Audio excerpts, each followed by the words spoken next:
With the help of everyone in this room, we've just won the most epic, consequential political victory in American history, according to a lot.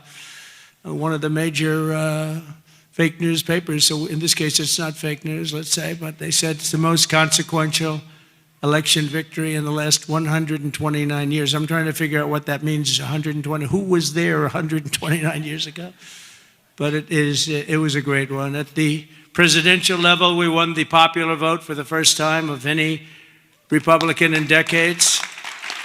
We swept all 7 swing states, Pennsylvania, Wisconsin, Michigan, Georgia, North Carolina, Arizona, and Nevada by very, very big margins, record-setting.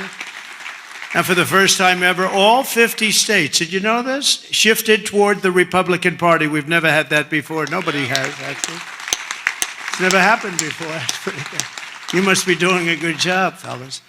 We won the largest number of African-American voters in Republican history, including 39% of black men, a record by a lot. So that's really nice. Thank you.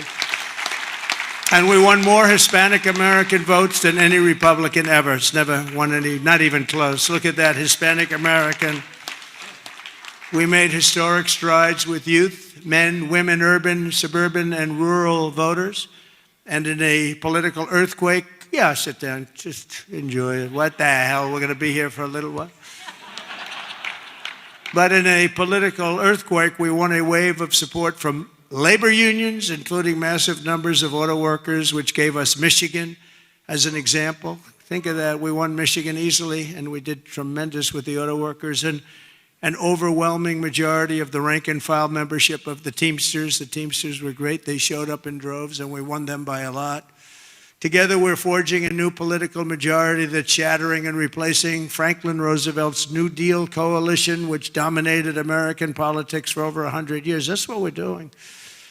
And what Mike said before, common sense. It is a little bit of common sense. Maybe it's a lot of common sense. Under our leadership, the Republican Party has become the proud voice of hardworking American citizens of every race, religion, color, and creed. We become the party of the American dream and wealth creation for everyone, not just the rich.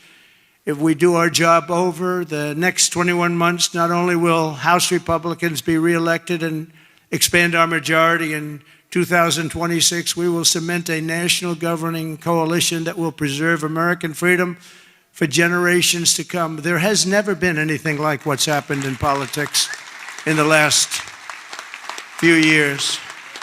Never been anything like it. Everybody, people of religion, everybody seems to be with us. I don't know how anybody could even vote for the other side. In many cases, they don't, but they do get credit for it. You'll have to think about that. I've raised a lot of money for the next race that I assume I can't use for myself, but I'm not 100% sure because I don't know. I think I'm not allowed to run again. I'm not sure. Am I allowed to run again, Mike? I better not get you involved in that argument. No, we raised a lot of money, a tremendous amount, and our teletown halls are something that's very special that nobody else is able to even contemplate using. We've gotten a lot of people elected with those teletown halls. We have 25,000, 30,000 people on just in a congressional area, and they win easy. It works for Elvis, the Beatles, and it doesn't work for anyone else, but it works for Trump. And we would have tremendous crowds on those calls, and I think I'll bet we got 35, 40 people elected because of the town halls. But I did say to them, and I said, this is the greatest, the person that sort of has the rights to it, and he happens to be a great Republican. I said, this is the greatest invention. This thing is going to make a fortune. He said, no, it's not that good, actually, because it only works for you. He said, actually, sir, it only works for you because somebody else they're not picking up. So I'm honored to have that privilege, and I used it carefully. But we've done a lot of the teletown halls for people, and I don't think we've ever lost one, right? It's hard to lose one, even if you only get 5,000 or 6,000 people on a congressional race. But we've done them for states, we've done them for governors, and we've done them for senators. And we did a couple countrywide. I did a couple for myself countrywide. They're absolutely amazing. And we got the message out through that and lots of other means. We even got it out through TikTok. Has anyone ever heard of TikTok? I have a little bias toward TikTok right now, I have to tell you. So we won youth by the largest margin. No Republican, we generally don't win youth. We won by 36 points. Can you imagine that? And I think TikTok had something to do so Pardon me if I'm a little bit, I became a little bit jaded toward TikTok, but we'll see what happens. We're going to have a lot of people bidding on it, and if we can save all that voice and all the jobs, and China won't be involved. You don't want China involved, but we'll see what happens. We'll see what happens. But over the past 7 days, my administration has been moving with urgency and historic speed to reverse every single disaster of the Biden administration. By the way, the guy was a disaster, okay? You know, we want to be nice, and he's probably not listening right now because it's a little late, but you know, I don't want him to listen. I don't want to say it. I feel badly. I was, you know, making the inauguration speech, and I'm saying all the bad things, and he's sitting like right here.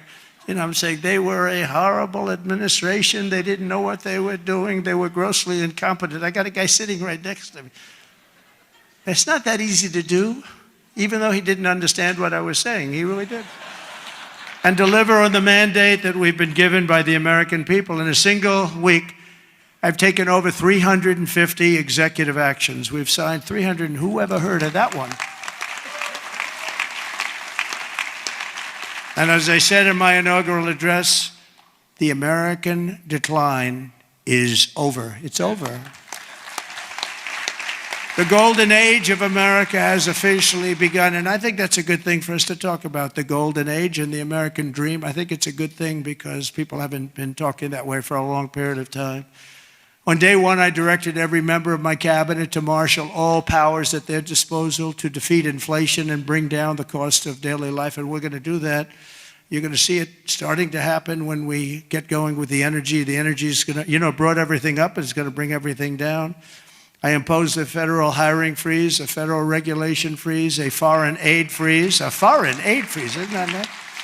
We get tired of giving massive amounts of money to countries that hate us, don't we? And I created the new Department of Government Efficiency, and I think it's going to be very meaningful. I terminated the ridiculous and incredibly wasteful Green New Scam, one of the great scams in history. Actually, isn't it 12 years up? They gave us 12 years to live, right? I think that we passed it, right? We're still around. Can you believe it? You know, the person that really came up with it is a person that never even took a course on the environment, was a poor student, not a good student, didn't understand a lot, and she came up with this idea, and everybody all of a sudden started going. And then mainstream, you know, important Democrat leaders were starting, you know, they got sucked into it. And we've spent trillions of dollars on just like throwing it out the window. You could throw it out the window, you would have been better off. I withdrew from the one-sided Paris Climate Accord, and I canceled. It was so one-sided, you know. We had obligations, but Russia didn't, China didn't, other countries didn't. We paid everything. We're going to lose $1 trillion over a short period of time on that. And we had to do everything. They didn't have to do anything. It was ridiculous. And I canceled the insane and very costly electric vehicle mandate. So you can buy a car of your choice.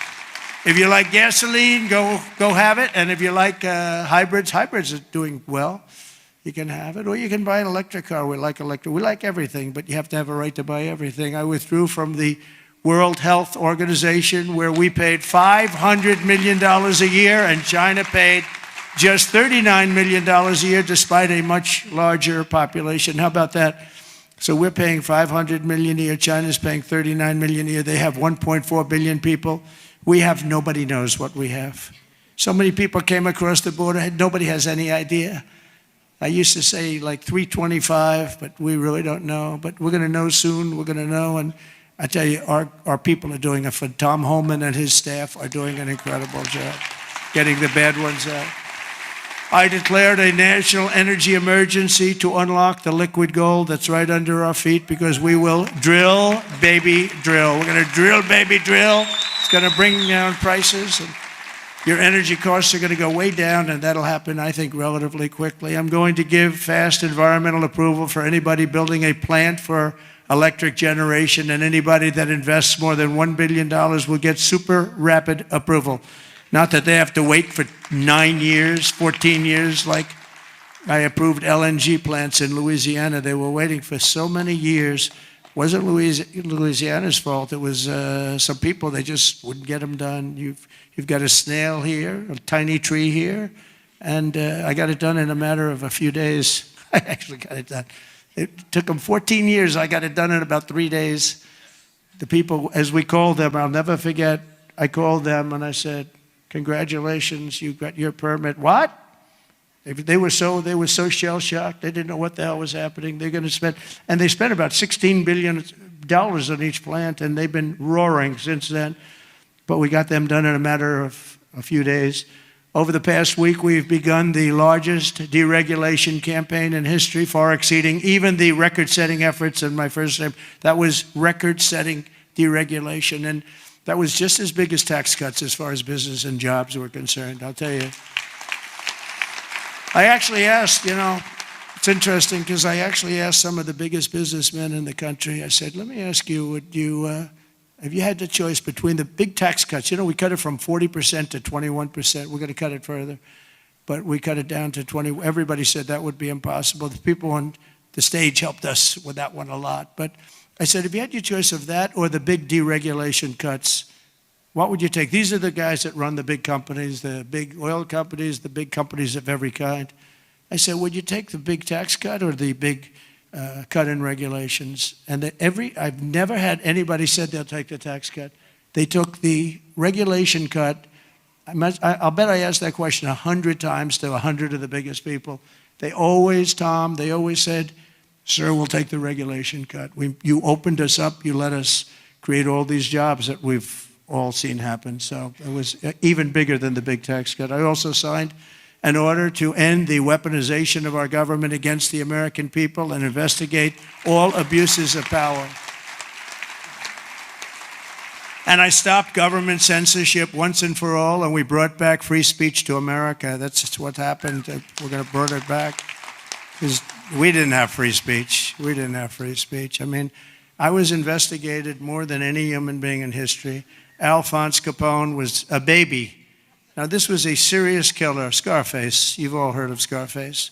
He had a scar for a reason. He didn't play games, but he was Scarface. Of course, nobody ever called him Scarface to his face. They said, Al, you look great today. Guy had a scar that was like 2 inches thick that ran from here to here. And they say, Al, you look fantastic. But Scarface was not investigated as much as your president was investigated. And it turned out to be a positive thing for me. Can you believe it?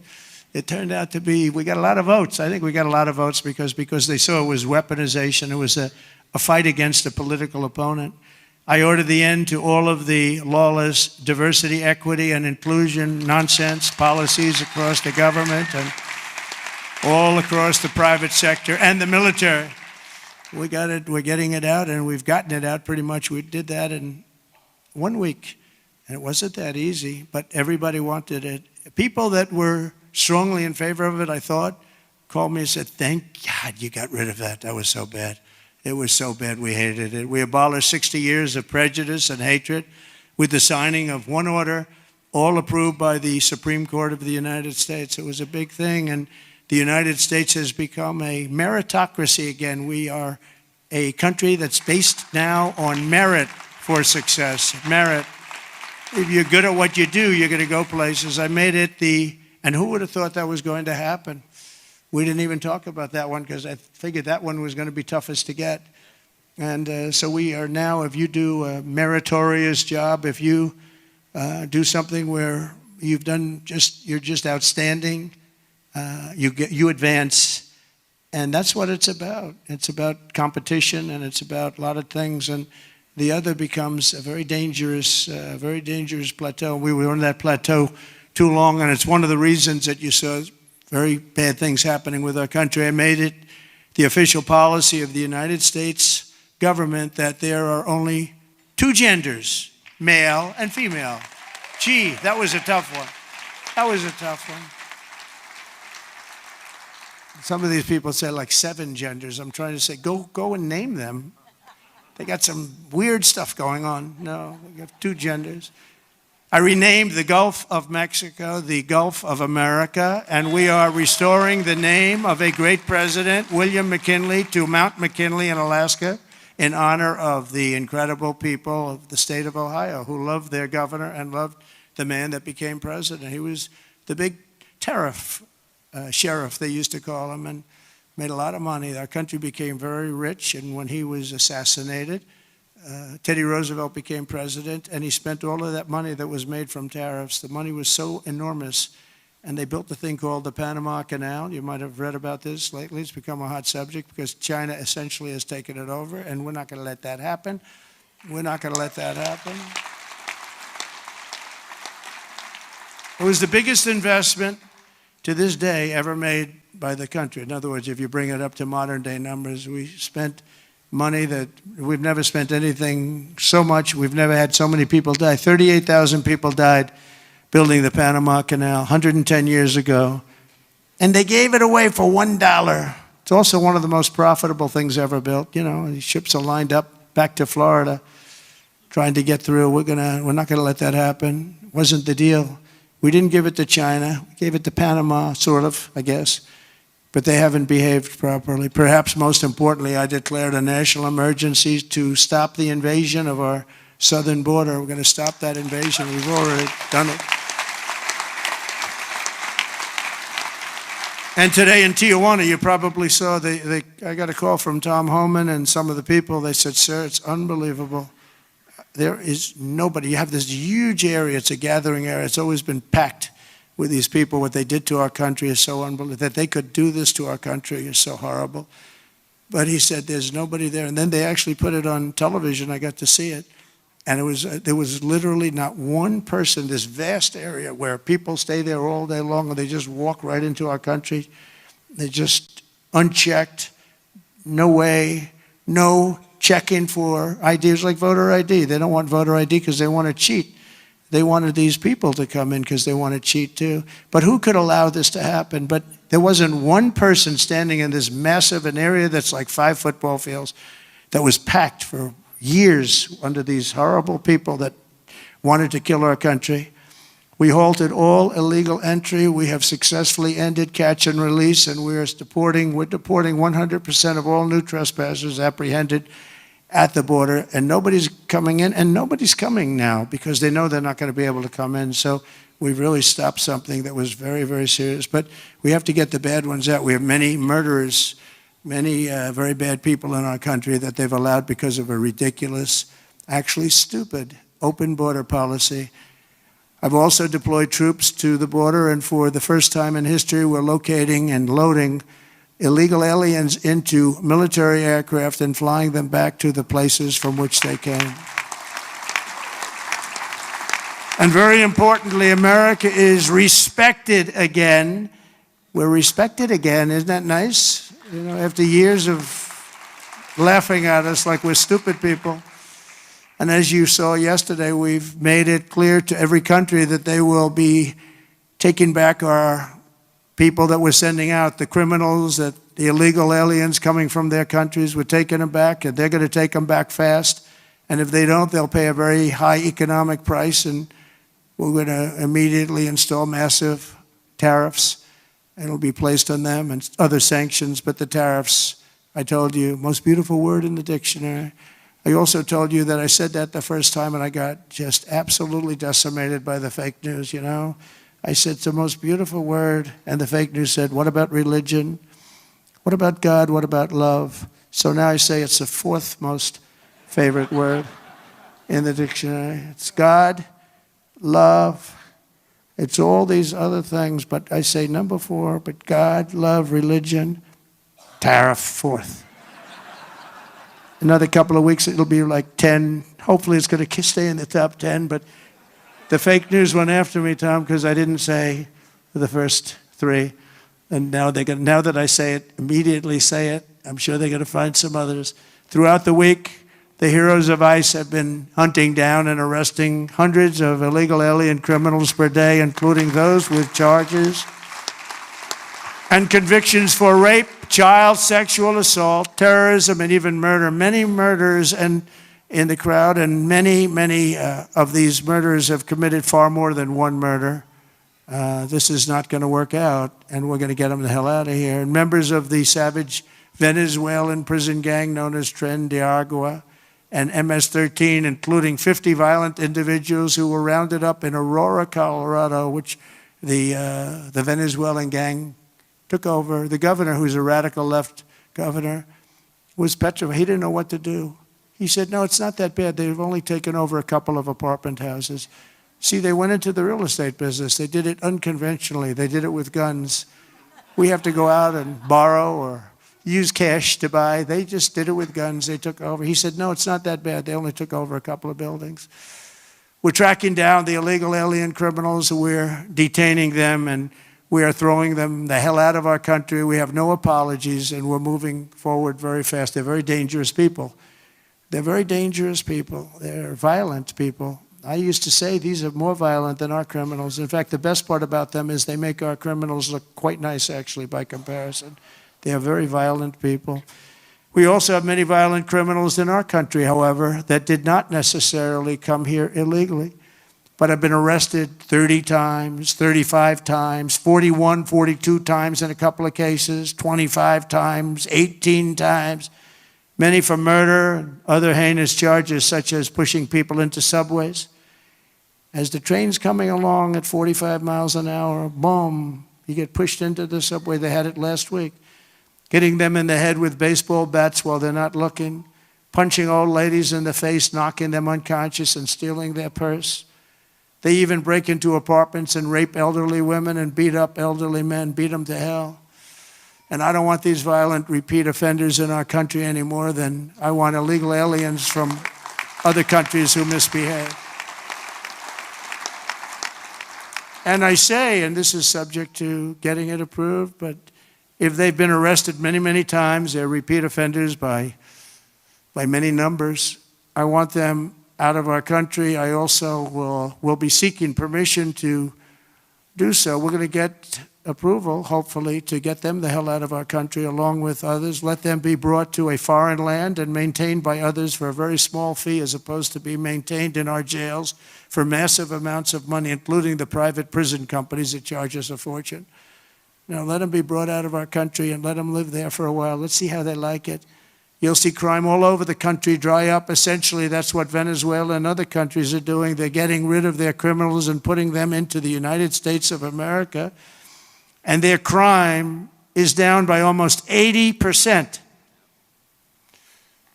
We're going to restore law and order in America, and we want to bring back the death penalty for these horrible people that kill people. They kill people. It's always a tough thing to say because I don't like it. Nobody likes it. But if you don't do it, we're just looking for trouble. I spent a lot of time with President Xi, and I'll never forget in my first meeting, I said, do you have a drug problem? No, we have no drug problem. Why is that? A quick trial. What is quick trial? Quick trial is that we try the person that sells the drugs immediately, and at the end of the day, we execute that person if that person is guilty. We have no drug problem whatsoever. And that's the most severe case. But wherever you have no drug problem, you have the death penalty. So, and drugs causes a lot of the crime. A lot of the crime in our country is caused by drugs. It's a terrible situation. Comes through the southern border.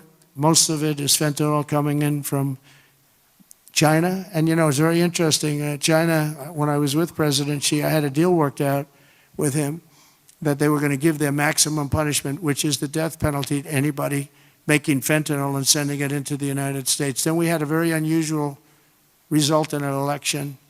We had a rigged election. We had a very unusual result, and that went nowhere. It was all set to be, he would have absolutely done it. He was ready. We shook hands on it. And then Biden, of course, didn't follow it up. He didn't follow anything up.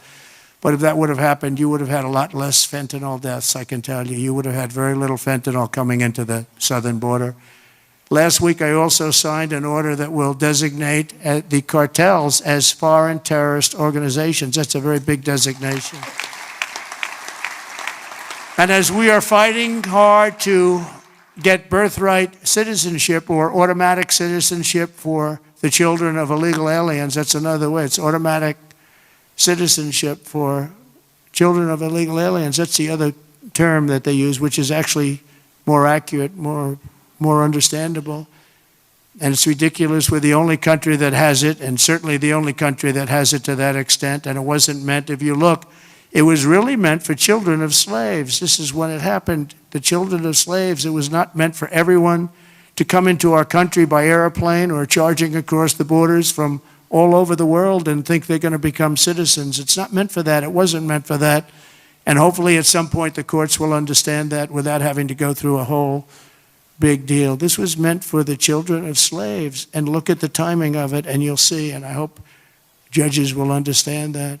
And it has to stop because it's really hurting our country very badly. In the coming weeks, I'm looking forward to working with Congress on a reconciliation bill that financially takes care of our plans to totally and permanently restore the sovereign borders of the United States once and for all. This should include full funding for a record increase in border security personnel and retention bonuses for ICE and Border Patrol. These people are incredible people. I got to know them so well. I was on the phone with them all the time when I was president. When she was the border czar, she never called them. Remember, we went like 4 years and they started asking her, did you ever speak to him? No. We asked the Border Patrol, did you ever speak to the head of the Border Patrol? Did you ever speak to the vice president who was your border czar? No, I never got to speak to her. This was a terrible thing that was going on. This was a con job. We also need a massive increase in the number of detention beds and funding for all border security infrastructure and barriers, including the completion of the border wall. We did 500 miles of wall, and that's one of the reasons we had the lowest number. You remember the famous chart that I looked to my right, bring down the chart, and I looked to my right, something went right by he. But that chart, I don't know if they have it now, frankly, I didn't tell them to bring it, but they're very competent people, they might. If you have the chart, put it up. If you don't, that's okay too. But that chart showed that we had the lowest number of illegals coming into our country in history. And I love the chart. Even if it didn't show that, I would have loved that chart, because that chart, I wouldn't be here right now without that particular chart. But it was pretty amazing. It was really amazing. And we did a great job. We had the lowest, the week I left office, we had the lowest number of illegal immigrants coming into our country that we ever had. Simultaneously, we must make a record investment in interior enforcement, including deportation flights and aircraft, as well as funding for our new task force to eradicate the presence of foreign gangs. We have some of the worst foreign gangs. It's not even believable. And criminal networks that have brought devastating crime to American soil. We're getting them all out. We're getting them all out. I won on that, you know. It's like some people explain it very well. They say, gee whiz, you know, they look at the people. As you know, in Colombia, they agreed with us almost immediately after I got involved. And Marco Rubio and I worked together. He did a great job. And we really did. And Mike Waltz, we have a great group of people. But we were being scolded because we had them in shackles in an airplane. And he said, this is no way to treat people. Now you gotta understand, these are murderers, drug lords, gang members, just the toughest people you've ever met or seen. How would you like to be the pilot of a plane? You got 2 pilots up there and you got 300 people sitting in a plane.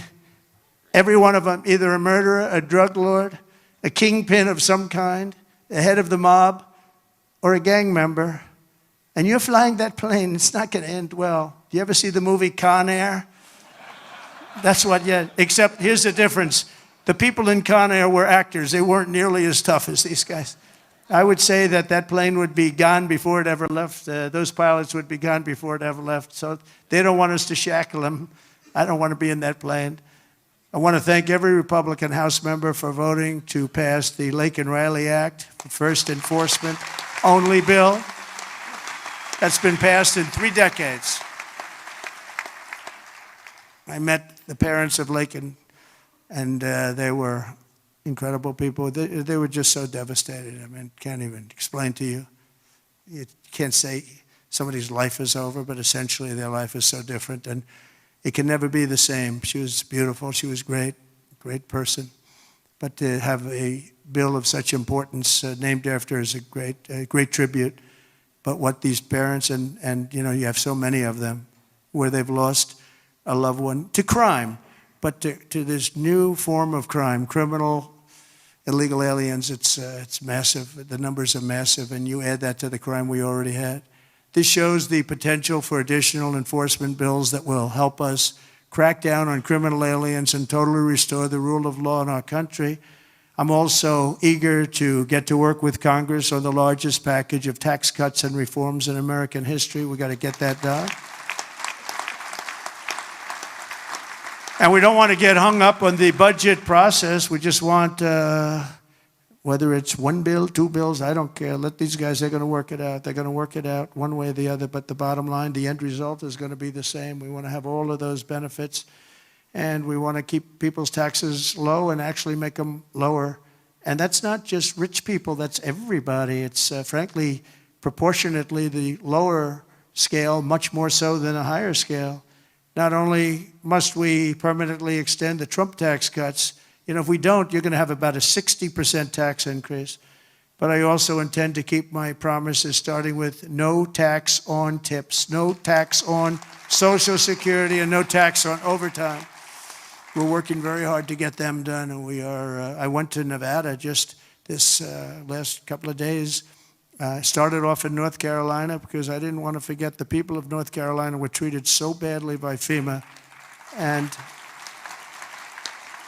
they came to me, they said, "Sir, you're going to California tomorrow." I said, "Well, what about North Carolina?" "Well, we'll do that another time." And I said, "No, we won't. I'm stopping in North Carolina first." And we stopped there. We met great people. Franklin Graham has done a fantastic job. He's done a great job, but others also. And I met people that were devastated. The Democrat Party with FEMA, their FEMA did absolutely nothing. And we have that worked out. Your congressmen are helping very much there. Your three Congress people are working very hard on that whole thing, along with Michael Whatley. And Laura wants to be involved too. Laura Trump, she's doing great jobs. She's done a great. Michael and Laura have been unbelievable as the head of the RNC. They've been unbelievable. Unbelievable. You know why I picked Michael? I said, who ran North Carolina? Tell me. Because in the 2016 election, we did so well. And then in 2020, we did great in North Carolina. But others, we watched, wah, ping, wah, ping. What the hell's going on? But with North Carolina, when he had 600 lawyers, 601 lawyers working for him, and they didn't play games in North Carolina, I said, that's the guy I want to run it. And Michael Whatley has done an unbelievable job, and he worked with Laura so well. She comes from that state, from North Carolina. They've done such an incredible job. So thank you very much. I want to just thank you in front of leadership. Incredible. And I really don't want to give him another job, to be honest. That's the most important job. He said, "Sir, I'll go anywhere." I said, "I don't want you to go anywhere. I want you to stay where you are. We'll give you plenty of money to get the job done, right? But we don't want to lose it." I mean, he could do anything, actually, but he's a very talented person. There's nothing more important because we have to win in 2 years or we have to win in 4 years. There's nobody better to head it up. So thank you very much, Michael, and really stand up. We're just an incredible job. Really amazing. I wanted to save that for leadership, because I say it all the time. People don't know what the hell I'm talking about, but leadership knows what I'm talking about, and it's really incredible. The two of you as a team are unbelievable. Our administration will also be working to implement the Make It in America plan that I outlined very successfully in my campaign. I think my campaign, I really focused on the border more than anything else. A lot of people said the biggest thing was inflation and the economy, and then maybe the border was third. I always felt the border was first, because I felt that people could really understand that you can't have people pouring in from the prisons all over the world and from mental institutions all over the world and dumped into our country. So I talked about that much more so than I did inflation. I mean, inflation was terrible. It was the worst. I think it was the worst in the history of our country. But you can only talk about it so long. The price of apples doubled, the price of bacon is quadrupled, everything is a disaster. And you say it, and then what do you do? With this, I could give examples of what they're doing to destroy our country, and I felt it was the strongest thing. It's funny, in 2016, I won on the border. In 2020, we did so well, I couldn't talk about the border. My people would say, "Sir, don't bring up the border. Nobody wants to hear it." I said, "No, I did a great job."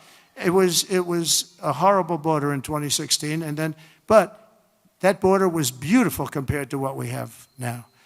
So I didn't talk about it, and we did great. I mean, look, I got millions of more votes in 2020 than I got in 2016. Nobody ever got the most votes of any Republican in history in 2020. But this time I said, let's make it too big to rig. We're going to make it too big to rig, and that's what happened, and they couldn't. They tried, these cheating guys, these cheating people, but they tried, but they gave up. I brought taxes down from 40% to 21%, which everybody said was impossible, and I did it with these people up here and a lot of the people there. A great congressman. I want to name every one of them, but I'd be naming them all night. I'm looking at them. Look at all these people. They're great. They're so great, Russell and you, and every single Virginia. Look at Virginia. She's a killer. Nobody would know she's a killer. But I got all these congressmen. I want to name every one of them, but I got like 100 and something things. People would say, let's get the hell out of here. This is getting very boring, right? But I will tell you, as a group and individually, they're incredible people. Every one of them I like, although every once in a while, if somebody votes against me, I don't like him for a little while. But we like every one of them. And this guy has the ability to get along with everybody, which he has to when you have a majority of really 5. You know, they say 1, but it will be. But right now it's 1. I want to make him sound a little bit. But he has an ability to get along with people, and he's very smart, very tough. But everyone likes him because he's a high-quality person, very religious person, and he's a high-quality person. You know, we have other guys here, and I know that everybody likes them, but they're like, one of them in particular, I love this guy so much. I won't name him because I don't want to embarrass him, but I don't know if he'd be happy or not happy, but he's very, very strong, very, very popular, but he has 36 people that won't vote for him. It's 36. That's not a lot. That's a small percentage. Tom is incredible, but Tom has a couple of people that probably have been beaten badly and beat up some people badly, and it's a little tougher. But he's done an unbelievable job. I've become friendly with him. I didn't really know him. And over the last year or so, I've become friendly. He's incredible. He's an incredible leader. You really are. But you have a couple of people that maybe more than one. Let me put it that way. So they all love him. Your wife loves you. That I can tell you. He's got a great. Where are you? Where are you? Stand up, please. Just stand up. Come on. What a great wife and family. It's true. Thank you. She is a great. Look at her. She's very popular, isn't she? Huh? She's great. More than you. You're very popular. And now I'm bringing them down. I'm bringing the taxes down from 21 to 15%, but only if they make their product in America. So if they make their product in America, we're bringing it down. So if you think about it, we took it down from 40 to 15%. But again, you keep 21, but you go down to 15 if you make your product here. We are going to have so many business moving back into our country. And remember, again, the word tariff. We're going to protect our people and our businesses, and we're going to protect our country with tariffs. And you got a little indication of that yesterday with what happened with a very strong country.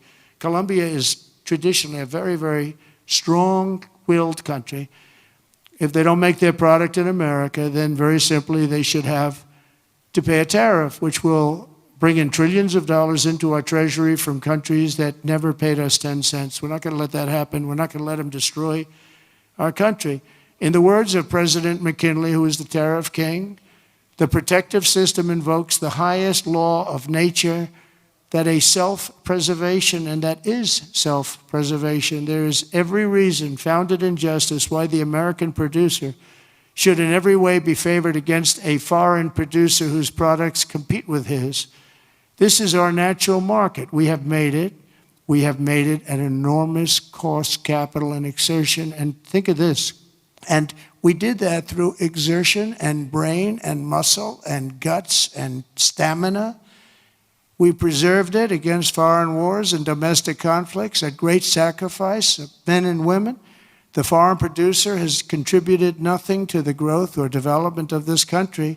So if you want to share with the citizens of the United States our home market, then you must pay for the privilege of doing it. In other words, you have to pay for the privilege of coming into our country, taking our jobs, taking our product, destroying our countries, We mentioned North Carolina, the furniture business, what they've done to these great artisans. I used to go down to North Carolina all the time to buy furniture for hotels that I was building, and they had the most incredible artisans. That whole thing was wiped out by China mostly, but others, and just wiped out. But it's going to come back. It's going to come roaring back. It's all going to come roaring back. We're going to put tariffs on outside countries and outside people that really mean us harm. They want to, well, they mean us harm, but they basically want to make their country good. Look at what others do. China's a tremendous tariff maker, and India and Brazil and so many countries. And so we're not going to let that happen any longer, because we're going to put America first. Always put America first. That's what's going to happen. We're going to establish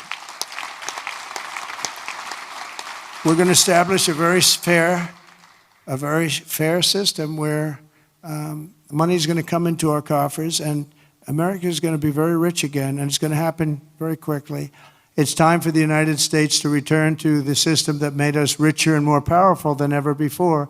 Do you know the United States in 1870 to 1913, all tariffs, and that was the richest period in the history of the United States, relatively speaking. In other words, relatively. And they set up the Great Tariff Commission of 1887, and this commission had one function: what to do with all the money that we took in. It was so enormous that they had no idea. It was a blue ribbon committee. It was set up 1887, and what to do with all of the money that we had. And again, Teddy Roosevelt was a beneficiary, because when McKinley was killed, he took over this vast sum of money, and he did all of those national parks and all of the other things. And I'm not knocking him, but he was given a vast amount of money, and that was all made through tariffs. We had no income tax. The income tax came in 1913. As I said in my speech last week, instead of taxing our citizens to enrich foreign nations, we should be tariffing and taxing foreign nations to enrich our citizens. Does that make sense, right? Under the American First economic model, as tariffs on other countries go up, taxes on American workers and businesses will come down, and massive numbers of jobs and factories will come home. The job creation will be enormous. In particular, if you look at the automobile sector, I mean, we're just being wiped out. You just take a look at what's happened to that over the years. And the auto workers voted for me. I have an obligation to do what's right, and I'm going to do that. Do you know in Mexico they were going to build the largest auto plant anywhere in the world? And it was during the campaign, my most recent campaign. And a very great gentleman, all he does is he builds auto plants. He was building this factory. And I said, how's it going? I said, I want to go around and take a look at one of your factories that you're building. One of the big ones, one of the good ones. I said, okay, are you ready? When are you going to do this? Is 9 months ago. He said, you'll have to go to Mexico. I said, what about the United States? He said, we're putting up a couple, but they're small. He's the biggest guy at doing this. He said, in Mexico, they're building massive automobile factories. I said, you mean they're doing it? And who's the owner of the factories? He said, mostly China. One in particular is massive, and it's built fairly close to the border. So they were going to build cars and send them into the United States for no tax or very little tax, and destroy Detroit, just destroy the rest of it, what's left of it. Because Mexico's taken 32% of our business over years, over 30 years. And the other one is Canada. Canada's taken massive amounts of, they send us millions of cars. We don't need them for that. We want to have the cars made in Detroit or South Carolina or many other locations, whether it's union or not union. But I said to him, so when is this plant going to open? He said, well, we're going to start it in a couple of months, and it'll be open in about a year and a half. It's the largest plant in the world. I said, I'm not happy with that. And I said in my next speech that I am going to charge them, if it takes 100% or 200%, no car is coming in from Mexico into the United States without a massive tariff. And I said it 3 or 4 times. And what happened is about 2 months later, I see that same gentleman who was in the audience, and I said, I want to see him backstage after I'm finished with the speech. And I met him backstage. I said, John, let me ask you, what happened with that plant? Where is it now? He said, sir, China's canceled it. Why? Because they think you're going to be elected, and they thought you were going to charge big tariffs on the cars coming in, and it doesn't work if you're going to charge. So they canceled the plant, and Detroit now will breathe, and we're going to do just the opposite. We're going to have these companies come in, and they can build that plant if they want, but they have to build it across the line. They have to build it in the United States. Amazing. Amazing. We did so many things, and we weren't even elected yet. That would have been a disaster. If that plant were built, it would have been a disaster. That would have wiped out. That was bigger than most of the factories put together, the auto plants put together.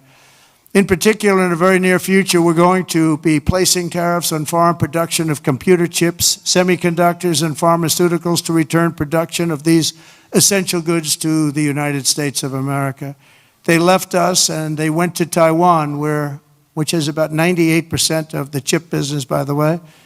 And we want them to come back. And we don't want to give them billions of dollars like this ridiculous program that Biden has. Give everybody billions of dollars. They already have billions of dollars. They've got nothing but money, Joe. They didn't need money. They needed an incentive. And the incentive is going to be they're not going to want to pay a 25, 50, or even 100% tax. They're going to build their factory with their own money. We don't have to give them money. They're going to come in because it's good for them to come in. They're giving them money. They don't even know what they're going to do with it. I had people tell me, we have no idea. We didn't need money. They don't know if they're probably going to use the money to build in other places, other countries. It's a ridiculous plan, very expensive and ridiculous. The only way you'll get out of this is to build your plant. If you want to stop paying the taxes or the tariffs, you have to build your plant right here in America. That's what's going to happen at record levels. We're going to have more plants built in the next short period of time than anybody ever envisioned before, because the incentive is going to be there, because they have no tariff whatsoever. In fact, they have help from us if they build their plant in America. And we're going to look at pharmaceuticals, drugs.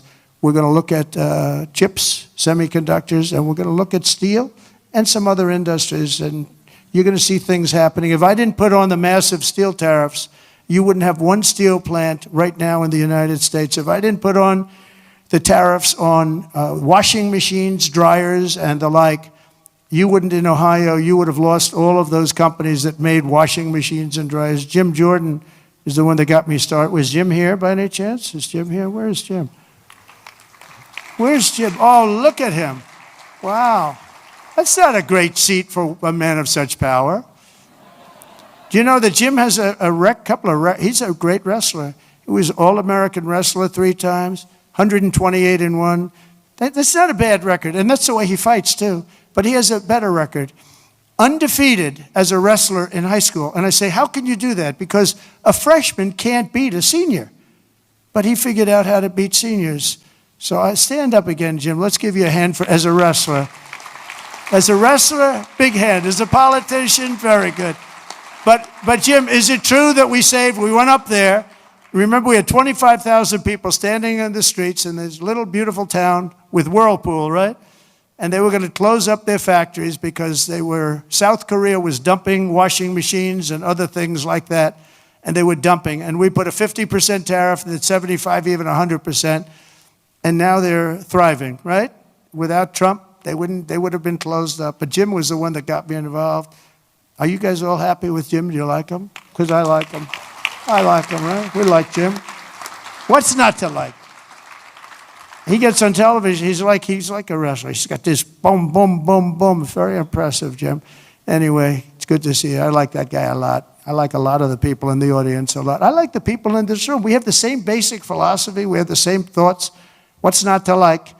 But I'll also be placing tariffs on steel, aluminum, and copper, and things that we need for our military. We have to bring production back to our country. You know, there was a time when we made 1 ship a day, and now we can't build a ship.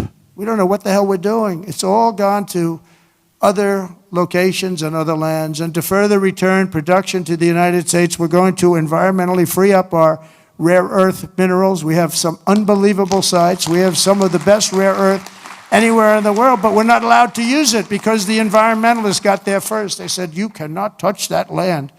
I look at the land. It looks like every other piece of land. What is it? Well, this is very protected. They have no idea what they're doing to our country. They use the environment to stop progress, so we're not going to let that happen. We have Lee Zeldin. I don't know if Lee's here today, but Lee Zeldin is going to be fantastic. He's going to head up the whole environmental. And I said, Lee, if we have we put in for a power plant, and if we don't get the approval, like that you can start within 12 days, one day would be even better, but 12 days, 14 days, see what you can do. And Lee's great. Lee knows what's good and he knows what's bad, and he'll be very fair. But we have to get it moving, because some of these jobs, like the ones in Louisiana, they were 14, 15 years, they couldn't get their approvals. We can't let that happen. When people come here with massive amounts of money, they want to start, they want to go. And we know what's good and we know what's bad too. And Lee Zeldin's going to do a great job environmentally. As we fix our tax system, we could also cut colossal amounts of government waste, fraud, and abuse, of which there's a lot. But tonight, I restate my pledge from the campaign. I will not sign any bill that cuts even a single penny from Medicare or Social Security for our great seniors. We don't have to do that. We don't have to do that. We'll not touch those benefits in any way, shape, or form. I want to use that because during the campaign, they had these fake ads that Trump is going to cut Social Security. No, they're the ones that are going to cut it, because the country's going to go bankrupt under them. And that's why it's going to cut, because they're not going to have a choice. Not that they're saying we're going to cut it, but our country was heading for absolute bankruptcy. Using reconciliation, I also look forward to working with you to make our energy policies permanent and making our historic deregulation efforts a fixture of U.S. law, so that no future president, like they did with Anwar. I got Anwar approved. Nobody could do it, including Ronald Reagan in Alaska. It's the largest site, potentially the largest site in the world, larger than Saudi Arabia. And I got it done. Ronald Reagan couldn't get it. Nobody could get it done. They tried, but they couldn't get it done. I got it done. And the first thing they did was end Anwar in Alaska. The biggest, most powerful site, maybe anywhere in the world, that we got it done. And we're going to get it done again very quickly. Now, I think I do it with an executive order, because they didn't go through Congress. I got it approved through Congress. So I think we get it done fast. But it's going to be, that can supply all of Asia with its location. All of Asia can be supplied by Anwar. So there's so many things, but we don't want to have any future president ever sabotage our economy with out-of-control regulations, as the last two Democrat presidents have done. They went crazy. Last week I signed an order revoking Joe Biden's destructive artificial intelligence regulations, so that AI companies can once again focus on being the best, not just being the most woke. And today and over the last couple of days, I've been reading about China, and some of the companies in China, one in particular, coming up with a faster method of AI and much less expensive method. And that's good, because you don't have to spend this much money. I view that as a positive, as an asset. So I really think if it's fact and if it's true, and nobody really knows if it is, but I view that as a positive, because you'll be doing that too. So you won't be spending as much and you'll get the same result, hopefully.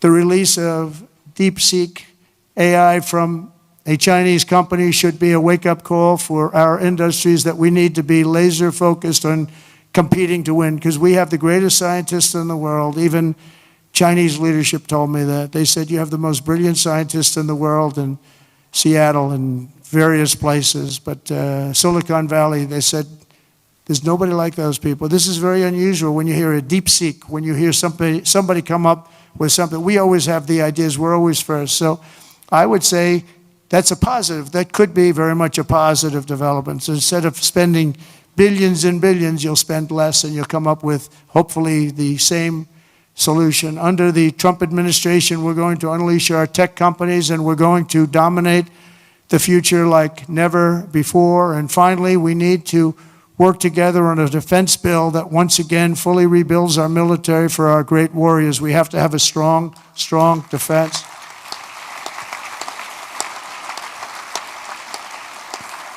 And in a little while, I'll be signing 4 new executive orders. First is that I'm directing our new Secretary of Defense, Pete Hegseth, who's going to be great, by the way. Thank you for the support. Thank you very much for the support. You really did support him greatly. I think he's going to be fantastic. I know him very well. I think he's going to be fantastic. He's what we need. To immediately begin the construction of a state-of-the-art Iron Dome missile defense shield, which will be able to protect Americans. You know, we protect other countries, but we don't protect ourselves. And when Ronald Reagan wanted to do it many years ago, luckily we didn't. We didn't have the technology then. It was a concept, but we didn't. And now we have phenomenal technology. You see that with Israel. We're out of 319 rockets. They knocked down just about every one of them. So I think the United States is entitled to that, and everything will be made right here in the USA, 100%. And next, to ensure that we have the most lethal fighting force in the world, we will get transgender ideology the hell out of our military. It's going to be gone. In addition, we will stop our service members from being indoctrinated with radical left ideologies such as critical race theory. We're going to stop it. It's already been stopped. It's already been halted, totally halted. And finally, we will offer full reinstatement to any service member who was expelled from the armed forces due to the COVID vaccine mandate. And we will restore them to their former rank with full pay. And I think we're going to have a lot of people that join. And one thing I'll say, if you looked at our recruitment over the last week or so, 2 weeks, it's through the roof. You know, we were having a lot of people weren't signing. We were having a hard time recruiting people because they were looking at these people that they were supposed to be their leaders, and they weren't happy. They didn't like people that fall going upstairs. If you're going to fall, at least go downstairs from the plane. That triple fall, I use that thing in more ads. I didn't have an ad where I didn't put that in. Just a little quick 1, 2, 3. Reminded me of Joe Frazier when he went down, right? George Foreman, Joe Frazier. 3 falls in a matter of seconds. I said, can you speed it up a little bit? People are getting tired of it. But no, we have now the best recruitment we've seen in a long time. There's a tremendous number of people wanting to sign up. January 20th, 2025 was a turning point in American history. Starting last week, we're ending years of incompetence, radicalism, and betrayal, and we're ushering in the most exhilarating era of reform and renewal in the 250-year history of our country. And just in conclusion, I just want to say that this has been a very exciting and will be a very exciting new chapter. There's nothing we cannot achieve as long as the Republican Party remains united. I hope you can remain united.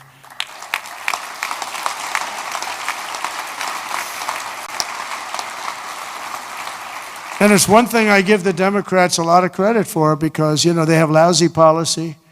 I think, frankly, half of them are totally crazy. But they do stick together. They stick together on stuff that nobody can. I mean, how can you want prisons emptied out into our country? They stick together. They stick together on everything. Impeachment hoax number 1, impeachment hoax number 2. They stick together. Although I must tell you, you gave me great support during those 2 problems. Those 2 fake witch hunts, which have now turned out to be totally fake and disgusting. But you gave me tremendous support. But the Republican Party has to stick together. We just can't have people going, you know, 1, 2, 3 votes. And we don't have that luxury. It would be different if we had a 20-point, 30-person majority, but we don't. We have to help leadership. And, you know, you can be assured that you have certain philosophies, that if you're going to have most of the people, almost all of them, voting for something, you're going to be okay. It's not going to be bad. You have to stick together. It's the one thing that I would say we don't get very high marks. Everything is so hard. We always have 2 or 3 or 5 or something, people that just don't want to do it. And you just got to do it. You just got to do it. Make life easy. Just got to do it.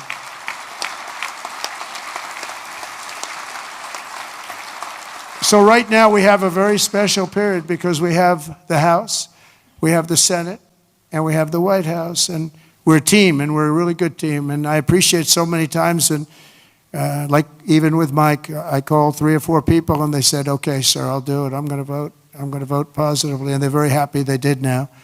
But when I called, we've gotten such a great response. We just had that happen with Pete Hegseth, and we have it happening with others. But we really appreciate it with the House. The House has been, you know, it's a very difficult situation when you have that small a majority. But in a certain way, it brings you together. It actually can unify more than anybody would ever know. And a victory is sweeter, as they say, because of it. And I think we're going to have a lot of victories, but we have to stick together. We have to work together. We have to fight together. And we're going to win together. We're going to win like never before. We have a chance to win like never before. As long as we stay united, the 119th Congress will be remembered as the most successful and accomplished Republican majority in American history. I believe that. I think we have a chance of doing that. Right?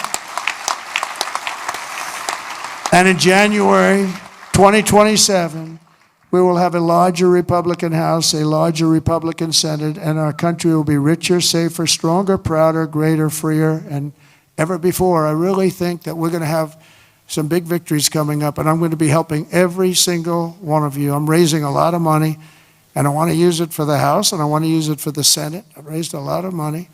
And, I told my people, we raised $1.7 billion. They raised $2.6 billion. They have the unions with, checkoffs, which is always tough, $10 a month times millions and millions of people.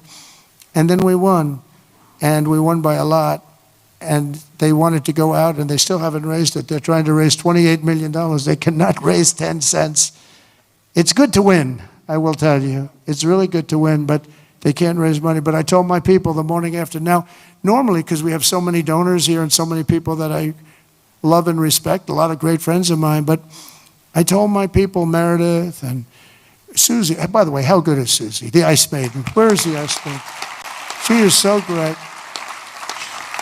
She is so good. Stand up, Susie. The Ice Maiden, ladies and gentlemen.